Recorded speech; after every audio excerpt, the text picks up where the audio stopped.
What's good, guys? It's your boy Samster. Yeah, I'm doing a Samster show on this channel. Um, so I didn't get to watch Impact yet. You know, usually what I do, watch everything online. Can't really sit through 3 hours of wrestling no more. It's just not what it was. So I break it up into intervals. You know, usually Tuesday, maybe Wednesday, and watch Raw.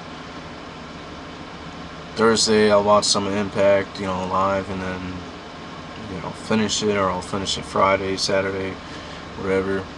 Because I watch a little before work, a little at dinner, sometimes if I'm at work overnight. From what I heard, Sting is champion again. See, I always like TNA better, because there's more wrestlers I like on TNA. A lot of my favorites are there. Don't get me wrong, I have my favorites at WWE, of course. But I mean, it is nice to watch a wrestling show where there's no Cena whatsoever. There's no real wrestling show that's on TV anymore that's perfect. Yeah, you indie marks, Ring of Honor is not perfect either. There's no real, even the Attitude Era wasn't perfect. Maybe it was closer to it at that time, I don't know. But Sting, champion again. If you guys seen my other videos, the Samster shoot, you guys would know I'm pretty against Sting being champion. This guy's like, what, 53? Why is he world champion? I mean, we already know Sting's legacy, and we already know, he's a great world champion and everything, but I mean, he's up there in age. Like, I've been saying this for a long time. He needs to go to WWE, have a run, sell Sting DVDs, make all the money he can, and retire. Go to the Hall of Fame, retire. That's it. There's not much left for Sting. I've said this beginning of the year. Sting already had 2 title reigns, and the thing that pisses me off even more is he won the title on Impact. Let's give it up for Mr. Anderson. Had a great title reign. Oh man, so believable about him being champion. It's like they gave him the belt to shut him up, and then they're like, all right, well, Sting wants his belt back, so in the next Impact, we're gonna take it from you. If they're gonna give the belt to Sting or change belt hands, I think it's always better to do it on pay-per-view, because pay-per-view, you're paying your hard-earned money for it, and I feel like a title change makes more sense at a pay-per-view. Not with all the belts, of course, but a big title like that, if you want a meaningful, I feel like it should be at a pay-per-view. And lately, TNA's been doing nothing but change hands with the freaking belt at Impact numerous amounts of times. With RVD, with Sting, with Jeff Hardy. Okay, he won it at a pay-per-view. And he did that loss thing where he was high on whatever the hell he was high on, obviously not weed. Lost his thing, but it's not even that. It's losing the titles on Impact. It's the fact that these title reigns don't even last long. I don't know if Sting is trying to, some people are trying to say that he's trying to catch up to Ric Flair. And the thing that he's going after Hulk Hogan, trying to get the real Hulk Hogan, and I've been hearing on these wrestling news websites that he wants to wrestle Hulk Hogan. That's ridiculous. Like, why would you want to get these 2 old farts to wrestle? Maybe the fans at that time that grew up with them, some of them might be down to see it one more time. But they're not in their primes. When the hell was the last time Hogan wrestled? In WWE, right? To guess, maybe Taker, when Taker beat his ass, or Lesnar. I just remember the last couple matches of Hogan, a bloody mess, and being destroyed. I feel like if Hogan wants to be anywhere in wrestling, it would kind of make more sense for him to be in WWE, because then at least, that's where most of his fame and everything is. I mean, WCW is now part of WWE, if you think about it. I mean, they own it. So it kind of makes more sense for him to be over there, where he doesn't have to do shit. We don't have to see him, and they can put out Hulk Hogan DVDs for all we care, and he can collect. And that's on him. You can to make appearances. He should not be wrestling. I don't care if it's the red and yellow Hulk Hogan from the 80s, you know, say your prayers, all with the gold chain and all that. I don't care. It's not about that Hulk Hogan. It's Hogan at like 50, 60 years old. There should be like a law of all professional wrestling organizations that people over 50 should not wrestle. And if they do, you know, I don't know. Maybe it makes more sense at an indie show, you know, if you're trying to get a crowd and it's like, we got Sting. Ooh. Yeah, then that's gonna sell tickets because it's more at an indie show, and they'll be like, oh wow, Sting, I never seen him in person, and this in my hometown. Then it kind of makes more sense, I guess, but something that's on TV. First off, you know, I'm pissed off about Samoa Joe having his losing streak. That's just stupid. And the fact that they keep promoting him as, yeah, he used to have a winning streak, he used to have a winning streak. So is this what's going to happen to Crimson? A couple years down the road, he's just going to have a losing streak and no one's going to care. I mean, he's going to have his fans like Samoa Joe does.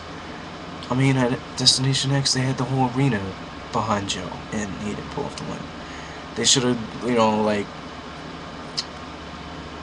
you know, some of the referees, I guess, have the Bluetooth or some sort of device where they could hear management. Should have been like, hey, let's give Samoa Joe this win. In fact, he should have won in the first place. Samoa Joe should have Bound for Glory points. He should be up there, not Devon. I got nothing against Devon. It's just like, why is he going for the world title? I mean, at least if he had a longer singles career, it would be a little more believable. You know, if they didn't use the TV title as such a joke title, if it was more like an intercontinental title, obviously with a different name. Put the belt on Devon, you know, get people used to him being in singles competition, that'll be more believable. Bully Ray, in my opinion, is more believable because he has a whole character change. Devon is still Devon, it's just he's by himself. You know, don't get me wrong, I respect the guy, I got nothing against him, but, you know, if you're going to put him in the world title picture, I mean, he's probably, no offense to him, he's probably not going to, I don't know if he's going to wind up in a match. From what I heard, they might have like a 4-way match with the top 4 guys at the next pay-per-view or something, I don't know, but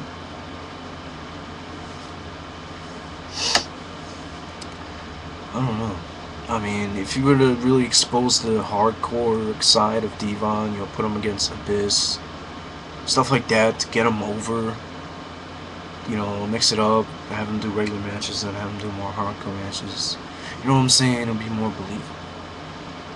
Then, you know, think about it this way. If I'm a long-term wrestling fan, I don't really watch TNA, and I flip on the screen and Devon's, you know, they show the rankings, and I think he's like in the top 4, top 5 at least. People are gonna be like, Devon, what? You know, just because they known him his whole career as a tag team wrestler. I mean, yeah, don't get me wrong, the Hardy Boys split up and they had great careers. Jeff definitely had a better career, so he decided to turn to drugs. I do hope he's in rehab and he's getting better, you know. He's getting the help he needs, and he really learns from what he did, because he's very talented. Jeff Hardy is one of my all-time favorites, and he would probably be in the spot where Devon's in. Devon probably wouldn't be having much, but I mean, Samoa Joe is on a losing streak. I don't know if they're trying to go somewhere with this, I don't know, but back to the world title thing. Why can't people like AJ Styles be champion again? Why not put Samoa Joe in the contendership? You know?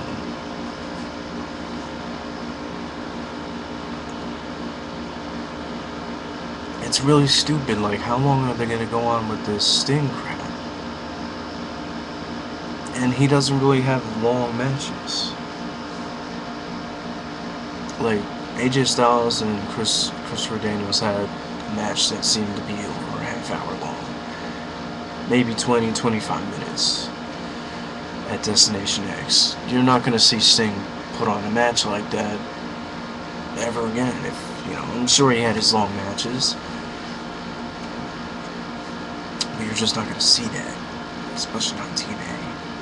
I really think Sting messed up because he really, yeah, okay, if he lost to Undertaker at WrestleMania, he could have had a rematch, and then we could have seen Undertaker wrestle at another event besides WrestleMania. Or he could have had to go through Kane, beat Kane, and beat a few other people. I don't know. You know, maybe they'll bring back all the Ministry of Darkness guys. This thing has to go through all of them each pay-per-view until next year's WrestleMania. I don't know. But they could have taken it as, you know, it was a really close fight. Maybe they could have had something where they both knocked down Taker, happened to sit up or something and get up at the wrong moment and just barely win. That way they're not hurting, you know, Sting's credibility. I really think Sting would have been way better off in WWE if he really took the time to talk things out instead of saying, well, and Dixie's pulling on him like, come on, let's go back to TNA, come on Sting, let's go. Fine. Just give me the belt a couple times. And the reason why I think they're going with this Joker thing is because of that WrestleMania picture, if you've ever seen it. The one when everyone was hyping up Sting versus Undertaker, the card that was very Joker-like. I think that's where Vince Russo got the idea. I kind of liked that at first, but now it's getting annoying. You know, I thought it was cool that they're, you know, the Joker, the Heath Ledger Joker is one of my favorite movie villains of all time. Like, that was epic performance. Very dark side of the Joker, awesome. So I thought it was cool they're putting on to Sting, but the fact that he's on this tower, this whole thing to go after Hogan and get in Hogan's head, and eventually they're gonna have a match against each other, like, that's just stupid. And then what, we're gonna see Sting versus Ric Flair? TNA bound for glory. Sting versus Ric Flair. Whoever lives wins. Like, yeah. Over the Hill Championship. Like, come on. It's really getting ridiculous.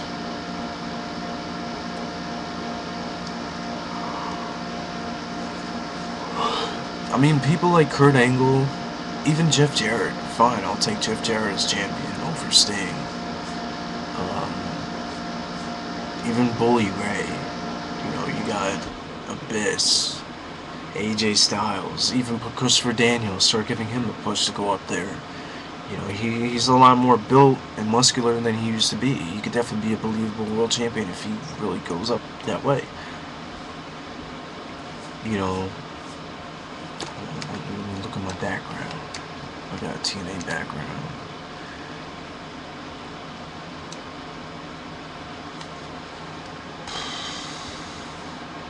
I think Anderson would have been fine staying as champ, in my opinion. Not Scott Steiner, definitely not him. Dreamer's gone. I mean, even Matt Hardy, if they wanted to try and put him for contendership, but not give him the belt, fine.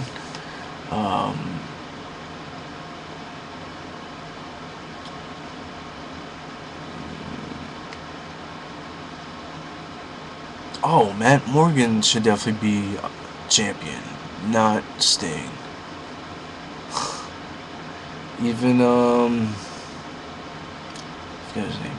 I mean, eventually we're probably going to see Gunner as champion, we're probably going to see Crimson as champion. Fine. But not Sting. No more. Sting, just go to WWE, collect your money, have good matches, give us good new memories, and then let's get the closure, and then walk away, let it go, Hall of Fame, just finish it, man. You're getting up there in age. You should be in the Hall of Fame already, and you're gonna miss the boat. Hate to say it, you're gonna miss the boat, man. Alright, well, this is Samster. Peace, don't be a waxilla. Party rockers.